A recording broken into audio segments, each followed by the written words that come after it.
Hi friends, ಸಮಸ್ತ ರೈತ ಬಾಂಧವರೆಲ್ಲರಿಗೂ ನಮಸ್ಕಾರಗಳು. ನಿನ್ನೆ ಕರ್ನಾಟಕ ಮಾರುಕಟ್ಟೆಯ ಗೋಧಿ ಮತ್ತು ರಾಗಿ ಯಾವ ಮಾರ್ಕೆಟಲ್ಲಿ ಎಷ್ಟು ರೇಟ್ ನಡೆದಿದೆ, ತುಂಬ ಸ್ನೇಹಿತರು ಚಾನಲನ್ನು ಸಬ್ಸ್ಕ್ರೈಬ್ ಮಾಡದೆ ವಿಡಿಯೋವನ್ನು ನೋಡ್ತಾ ಇದ್ರಿ, ದಯವಿಟ್ಟು ಚಾನಲನ್ನು ಸಬ್ಸ್ಕ್ರೈಬ್ ಮಾಡಿಕೊಳ್ಳಿ, ವಿಡಿಯೋವನ್ನು ಲೈಕ್ ಮಾಡಿ ಮತ್ತು ಶೇರ್ ಮಾಡಿ. ರಾಗಿ ಬೆಲೆಗಳ ವಿವರಣೆ ದಿನಾಂಕ 2 ಡಿಸೆಂಬರ್ 2024. ಕೊಟ್ಟೂರು ಮಾರ್ಕೆಟಲ್ಲಿ ಹೈಬ್ರಿಡ್ ರಾಗಿ ಹೆಚ್ಚಿನ ಬೆಲೆ 3132, ಮಧ್ಯಸ್ಥ ಬೆಲೆ 3079. CR ನಗರ ಮಾರ್ಕೆಟಲ್ಲಿ ಸ್ಥಳೀಯ ರಾಗಿ ಹೆಚ್ಚಿನ ಬೆಲೆ, ಮಧ್ಯಸ್ಥ ಬೆಲೆ 3000. ಹರಪನಹಳ್ಳಿ ಮಾರುಕಟ್ಟೆಯಲ್ಲಿ ಸ್ಥಳೀಯ ರಾಗಿ ಹೆಚ್ಚಿನ ಬೆಲೆ 3125, ಮಧ್ಯಸ್ಥ ಬೆಲೆ 3027.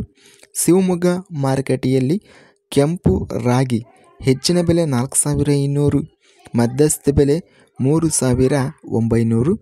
ಗೋಧಿ ಬೆಲೆಗಳ ವಿವರಣೆ ಶಿವಮೊಗ್ಗ ಮಾರ್ಕೆಟಲ್ಲಿ ಮಧ್ಯಮ ಗೋಧಿ ಹೆಚ್ಚಿನ ಬೆಲೆ 4200, ಮಧ್ಯಸ್ಥ ಬೆಲೆ 4000.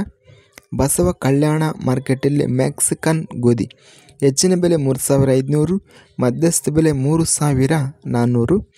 ಬಸವ ಕಲ್ಯಾಣ ಮಾರ್ಕೆಟಲ್ಲಿ ಗಿರಣಿ ಗೋಧಿ ಹೆಚ್ಚಿನ ಬೆಲೆ 5600, ಮಧ್ಯಸ್ಥ ಬೆಲೆ 5500. ಕಲಬುರಗಿ ಮಾರ್ಕೆಟಲ್ಲಿ ಶರಬತಿ ಗೋಧಿ ಹೆಚ್ಚಿನ ಬೆಲೆ 3100, ಮಧ್ಯಸ್ಥ ಬೆಲೆ 2800. ಇದಿಷ್ಟು ನಿನ್ನೆ ನಡೆದ ಕರ್ನಾಟಕ ಮಾರುಕಟ್ಟೆಯ ರಾಗಿ ಮತ್ತು ಗೋಧಿ ಬೆಲೆಗಳ ವಿವರಣೆ. ಇಂಥ ತಾಜಾ ಮಾರುಕಟ್ಟೆಯ ಬೆಲೆಗಳ ವಿವರಣೆಗಾಗಿ ನಮ್ಮ ಚಾನಲನ್ನು ಕೂಡಲೇ ಸಬ್ಸ್ಕ್ರೈಬನ್ನು ಮಾಡಿಕೊಳ್ಳಿ, ಪಕ್ಕದಲ್ಲಿರುವ ಗಂಟೆ ಸಿಂಬಲವನ್ನು ಪ್ರೆಸ್ ಮಾಡಿ. ಹೀಗೆ ಮಾಡಿದರೆ ನಾವು ಅಪ್ಲೋಡ್ ಮಾಡುವ ಪ್ರತಿ ವಿಡಿಯೋಸ್ ನೋಟಿಫಿಕೇಷನ್ ಅನ್ನೋದು ಆಗುತ್ತವೆ. ಈ ವಿಡಿಯೋವನ್ನು ಲೈಕ್ ಮಾಡಿ. ವಿಡಿಯೋವನ್ನು ಲೈಕ್ ಮಾಡುವುದರಿಂದ ಇನ್ನೂ ಹೆಚ್ಚಿನ ರೈತ ಬಾಂಧವರೆಲ್ಲರಿಗೂ ಈ ವಿಡಿಯೋ ರಿಕಮೆಂಡೇಷನ್ ಅನ್ನೋದು ಆಗುತ್ತದೆ. ಆದ್ದರಿಂದ ವಿಡಿಯೋವನ್ನು ಲೈಕ್ ಮಾಡಿ, ಸ್ನೇಹಿತರಿಗೆ ಮತ್ತು ರೈತ ಬಾಂಧವರಿಗೆ ಶೇರ್ ಮಾಡಿ. ಧನ್ಯವಾದಗಳು. ಜೈ ಜವಾನ್ ಜೈ ಕಿಸಾನ್.